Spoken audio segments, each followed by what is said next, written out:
마리아가 이르되 내 영혼이 주를 찬양하며 내 마음이 하나님 내 구주를 기뻐하였음은 그의 여종의 비천함을 돌보셨음이라.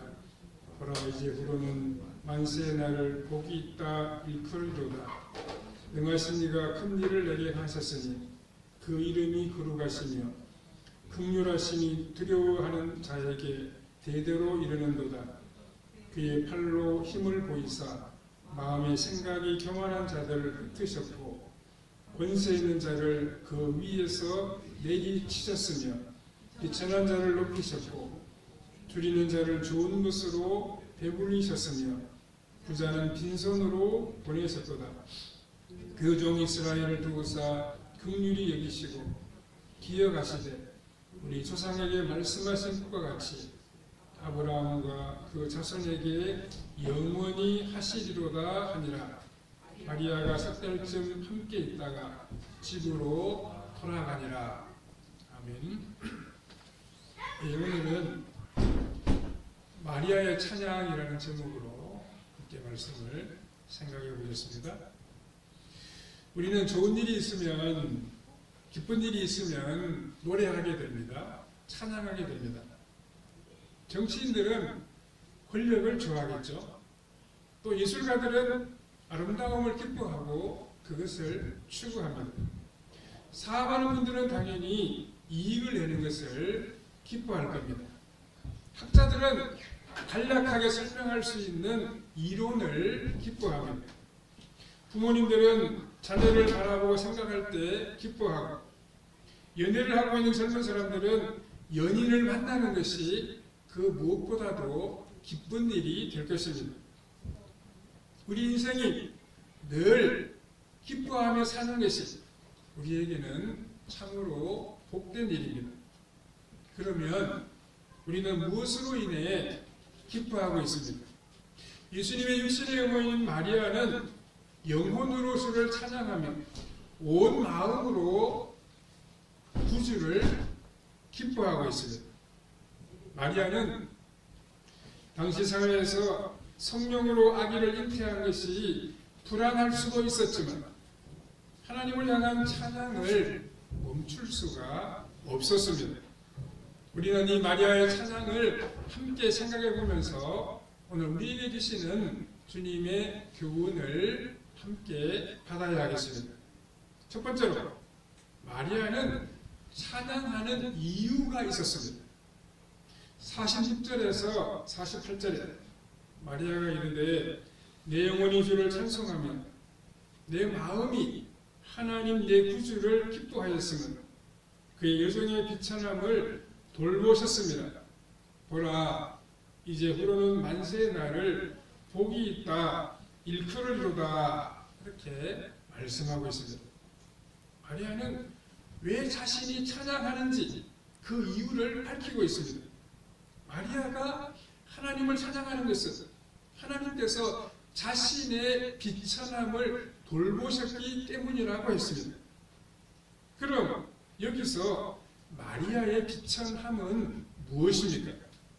먼저 마리아가 천사를 만나기 전의 가난함과 비천함을 말한다고 볼 수 있습니다. 그녀는 스스로 비천하다고 보았기에 자신이 하나님 앞에서 소중한 사람인 것을 몰랐습니다. 그런데 어느 날 천사를 통해서 하나님이 자신을 향해서 놀라운 계획을 가지고 계심을 알게 되었습니다. 그리고 마리아는 우리 하나님께서는 우리의 겉모양을 보시는 것이 아니고 우리의 중심을 보신다는 사실도 알았습니다. 이처럼 우리도 하나님을 만나면 우리 자신이 너무도 존귀한 존재라고 하는 사실을 깨닫게 됩니다. 다음으로 마리아가 하나님의 뜻에 순종하고 난 후에 임신이 되면서 그 전의 두려움과 불안을 비천함이라고 생각할 수 있습니다. 마리아는 천사의 말을 듣고 하나님의 뜻을 따르기로 했습니다.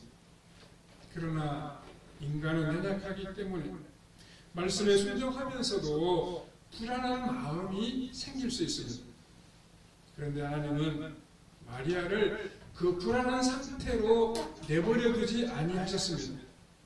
그래서 엘리사벳이라고 하는 성숙한 성도를 통해서 위로하셨죠. 또 다른 한편으로는 성령님의 감동을 통하여 위로하셨습니다. 아마도 마리아는 지금까지 자신이 하나님 앞에서 그렇게 중요한 사람이라고 여기지 못했습니다. 그래서 하나님의 엄청난 말씀에 순종하면서도 여종의 심정으로 그 말씀에 순종하려고 했습니다. 천사로부터 예수님의 잉태 소식을 들은 마리아는 오늘 본문의 앞부분인 누가복음 1장 38절에서 주의 여종이 오니 말씀대로 내게 이루어지이다 이렇게 말하고 있습니다.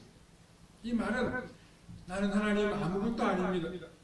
나는 하나님 앞에서 어떻게 하겠다고 말할 형편도 못 됩니다 라고 하는 뜻입니다.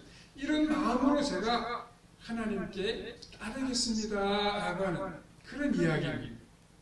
하지만 하나님은 마리아를 여종으로 보지 아니했습니다. 하나님은 마리아를 존귀하게 하시고 엘리사벳과 같은 믿음이 좋은 분의 축복으로 위로하고 아니하셨습니다. 이것이 마리아에게는 큰 기쁨이 되었습니다. 마리아는 내 영혼이 주를 찬양하며 라고 하면서 찬송을 시작합니다. 내 영혼이 무엇입니까? 내 영혼은 하나님이 가장 중요하고 존귀히 여기는 우리의 마음을 가리킵니다. 하나님은 우리를 노예로 여기지 아니하십니다. 천사보다도 더 귀한 존재로 보시는 것입니다. 마리아는 엘리사벳의 영접과 또 그녀의 축복의 말과 성령님의 감동으로 자신이 하나님 앞에서 너무도 소중한 자인 것을 깨닫게 되었습니다. 그래서 자신의 그 소중한 영혼으로 하나님을 찬양했습니다. 마리아가 하나님을 찬양한 이유를 우리가 세 가지로 본문에서 볼 수 있습니다. 첫 번째는 이 마리아의 마음이 하나님 내 구주를 기뻐하였기 때문입니다. 여기서 하나님 내 구주는 태중에 있는 하나님의 아들 예수님을 가리킵니다. 누가복음 1장 43절에서 엘리사벳이 내 주의 어머니가 내게 나아오니 이 어찌된 일인가 라고 한 말을 받아서 마리아는 내 마음이 내 구주를 기뻐하였다 이렇게 화답하고 있습니다. 마리아는 엘리사벳의 말을 듣기까지 자신에게 일어난 일을 정확히 알지 못했습니다. 남자를 가까이 한 적이 없는 자신이 임신을 했는데 이것이 무슨 이유인지도 확인할 수 없었습니다. 그런데 엘리사벳의 말을 듣고 자신 안에 잉태된 분이 바로 하나님 내 구주인 사실을 믿게 되었습니다. 더 나아가 이제는 확신 가운데 내 구주를 환영하며 맞이하는 찬양을 하게 되었습니다. 두 번째로 마리아는 그의 여종의 비천함을 돌보셨기 때문에 찬양했습니다. 마리아의 찬양이 사무엘의 어머니 한나에게 영향을 받은 것 같습니다. 우리가 아는 것처럼 사무엘의 어머니 한나는 아들을 낳지 못해서 분인나라고 하는 여인으로부터 멸시를 당해야만 했습니다. 그런데 하나님께서 한나에게 아들을 주심으로 그 모든 수치를 씻어버리게 되었습니다. 마리아는 당시에 어떤 어려움을 당했는지 우리가 자세히 알 수는 없지만 하나님이 구원자를 보내심으로 자신을 건지셨다고 믿고 있습니다.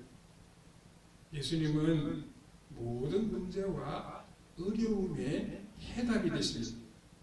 우리가 살면서 겪는 어려움들은 우리가 씨름하고 우리가 고민한다고 해서 해결될 일들이 아닙니다. 우리는 이 모든 것을 다 가지고 예수님께로 나아가야 합니다. 그러면 모든 것이 다 협력하여 선을 이루게 될 것입니다. 해결해 주시는 주님의 크신 은총을 경험하게 될 것입니다. 세 번째로, 마리아는 이제 흐르는 만세의 날을 복이 있다고 일컬을 것이기 때문에 찬양했습니다. 이것은 마리아가 예수님이 이 땅에 오심으로 이루어지게 될 복된 구원의 역사를 내다본 것입니다. 마리아는 하나님의 아들이 이 땅에 오시는 일에 중요한 역할을 담당했습니다. 이 땅에 그 어떤 사람이 하나님의 구원을 도울 수 있겠습니까? 그런데 오직 마리아는 하나님의 구원을 이루어가는 데 큰 도움이 되었습니다. 마리아는 하나님의 아들이 이 땅에 오게 했고 또 그가 자라기까지 돌보아 주었습니다. 이것이 얼마나 큰 복인지 구원받은 모든 사람들은 감사해야만 합니다. 마리아의 수고가 스스로 비천하다고 여기는 것이 우리에게는 큰 은혜와 복이 되었습니다. 둘째, 마리아는 그리스도께서 행하실 일을 찬양했습니다. 예수님이 하실 일은 이 세상의 모든 불의와 악을 깨끗하게 하고 주의 백성들에게 은혜를 베푸는 일입니다. 49절에 보면 능하신 이가 큰 일을 내게 행하셨으니 그 이름이 거룩하시며 라고 했습니다. 마리아는 하나님이 자신에게 행하신 일이 얼마나 크고 놀라운 일인지 알게 되었습니다. 마리아의 임신으로 왕의 오심이 성취되었습니다.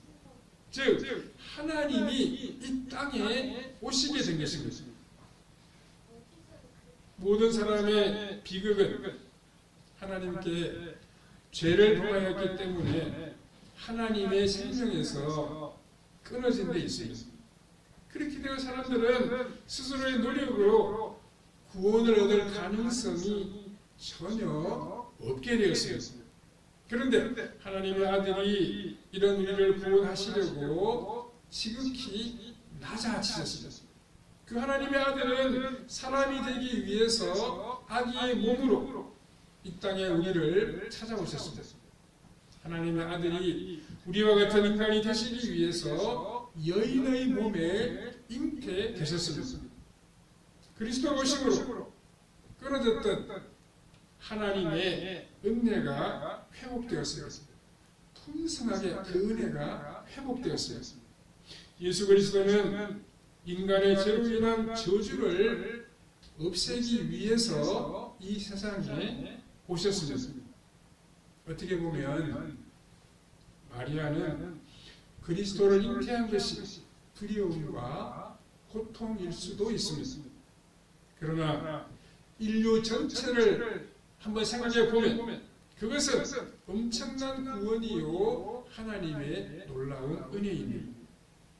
예수님께서 이 땅에 오셔서 첫 번째로 하실 일이 그 무엇입니까?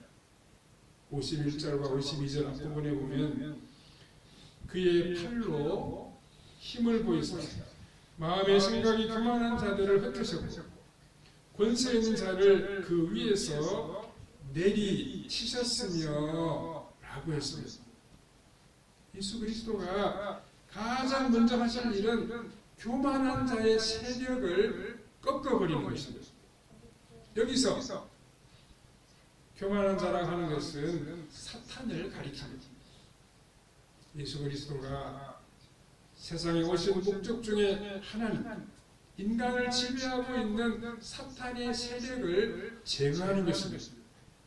그래서 그의 팔로 힘을 보이사 마음의 생각이 교만한 자를 흩으셨다고 말씀하고 있습니다. 사탄은 마음의 생각이 아주 교만한 자입니다. 그런데 그리스도가 어떻게 그 팔로 힘을 보이십니까? 그리스도는 사탄의 세력과 일일이 싸움을 하지 않습니다. 오히려 예수 그리스도는 온 힘을 다하여 하나님의 율법과 말씀을 온전히 지키셨습니다. 그가 하신 일은 자신을 하나님의 율법에 온전히 복종시킴으로 하나님의 말씀에 순종하셨습니다.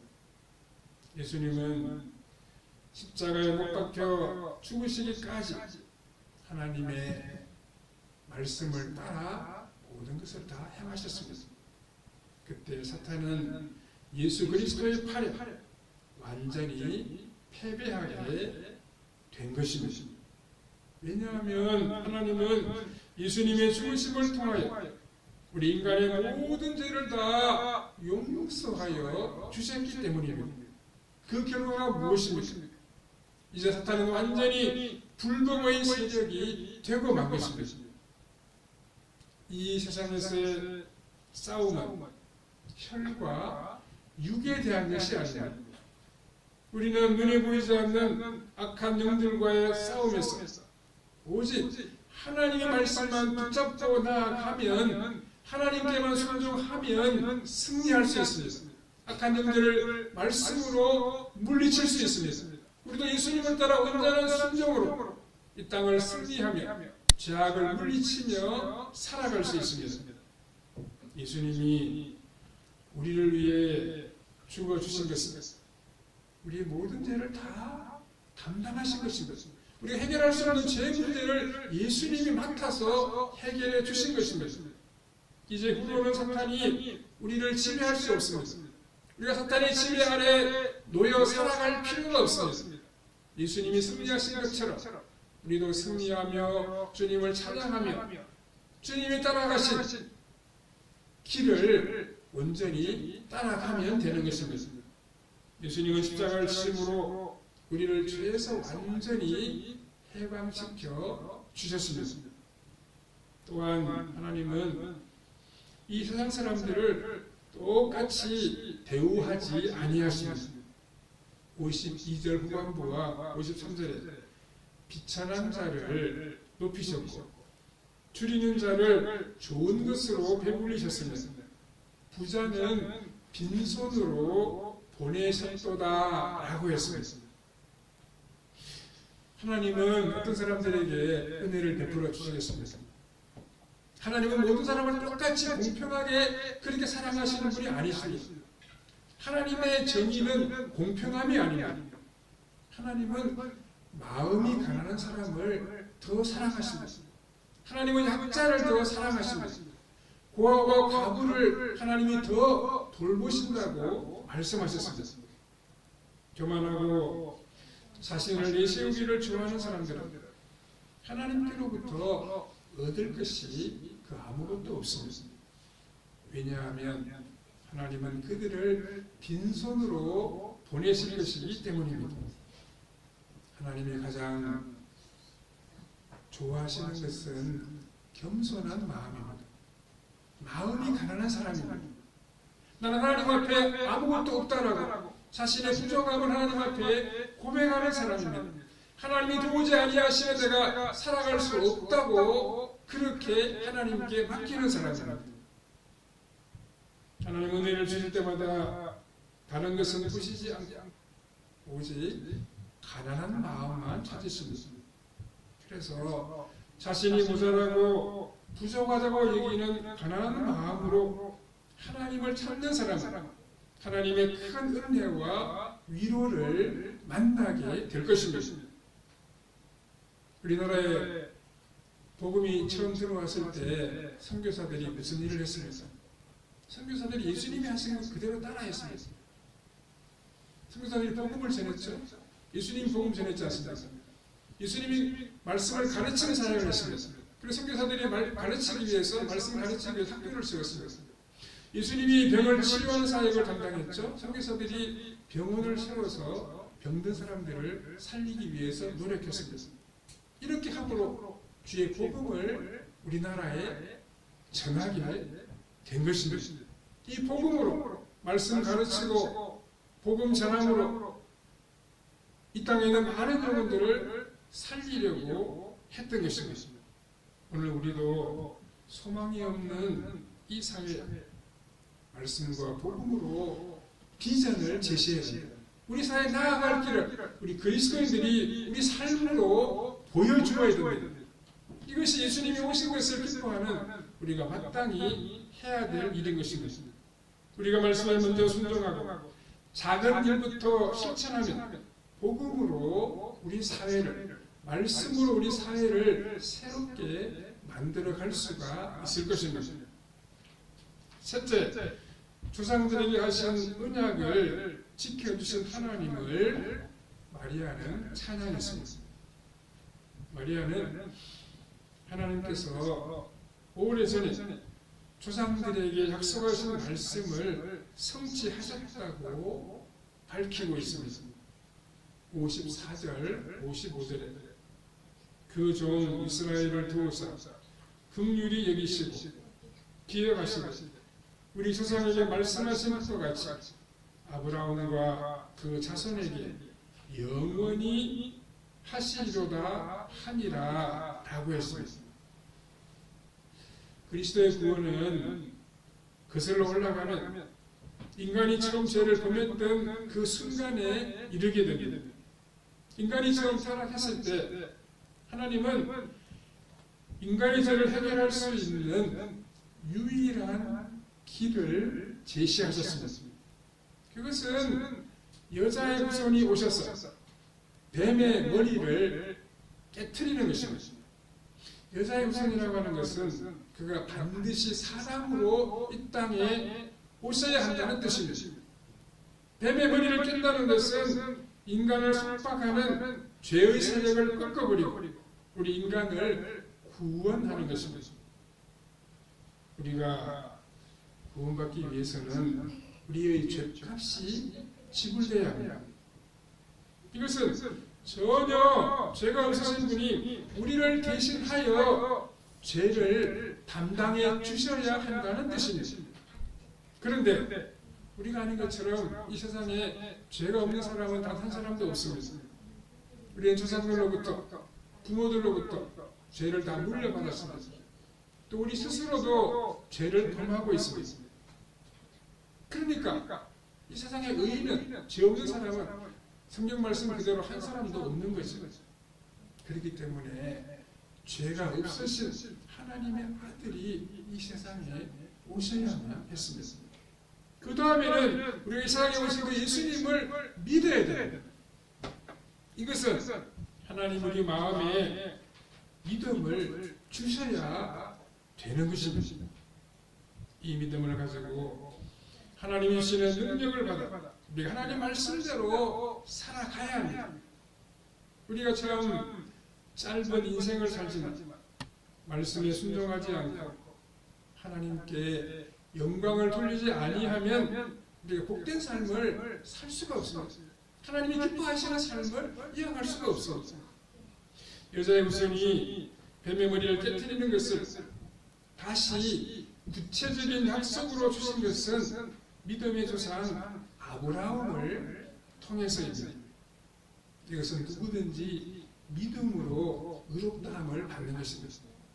창세기 15장 6절에 아브라함이 여호와를 믿으니 이것이 하나님께서 그를 의로 여겨주셨다 이렇게 말씀하고 있지 않습니까?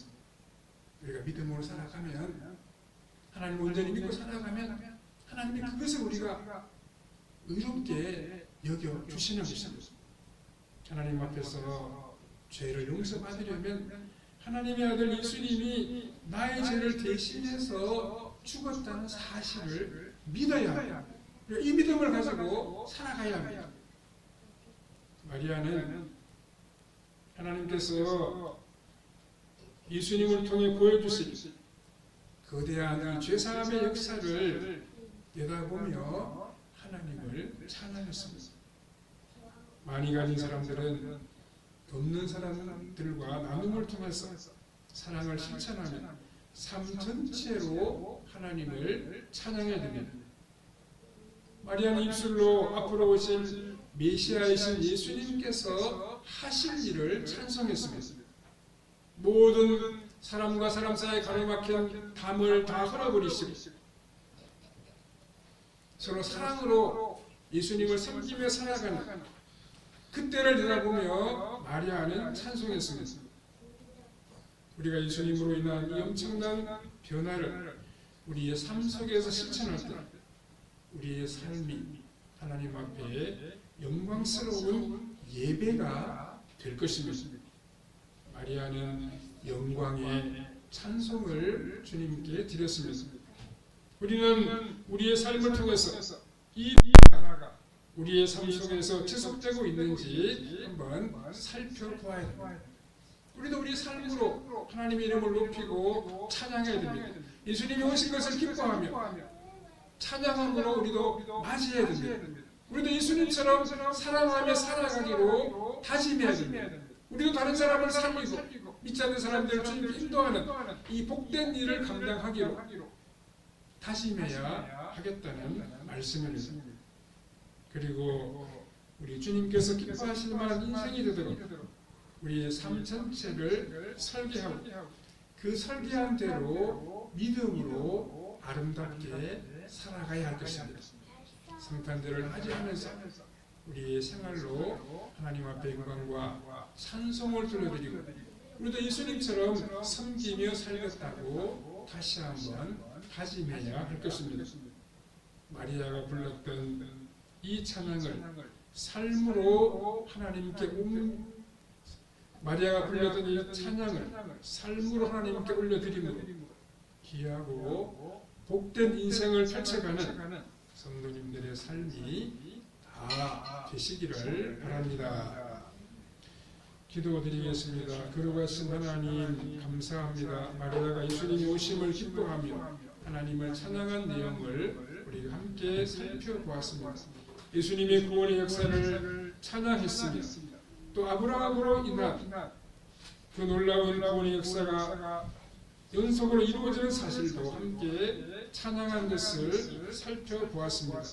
사랑하는 아버지 하나님, 우리도 우리의 삶으로 하나님의 이름을 높이며 찬미하게 해주시고 우리도 말씀을 순종함으로 하나님 온전하신 뜻을 이루어드리게 하시고 우리도 예수님처럼 사랑하며 많은 사람들을 살리는 이 아름답고도 복된 일을 감당해 나갈 수 있도록 성령 하나님 우리의 발걸음을 인도해 주시기를 원하옵고 예수님의 거룩하신 이름으로 기도하옵나이다. 아멘.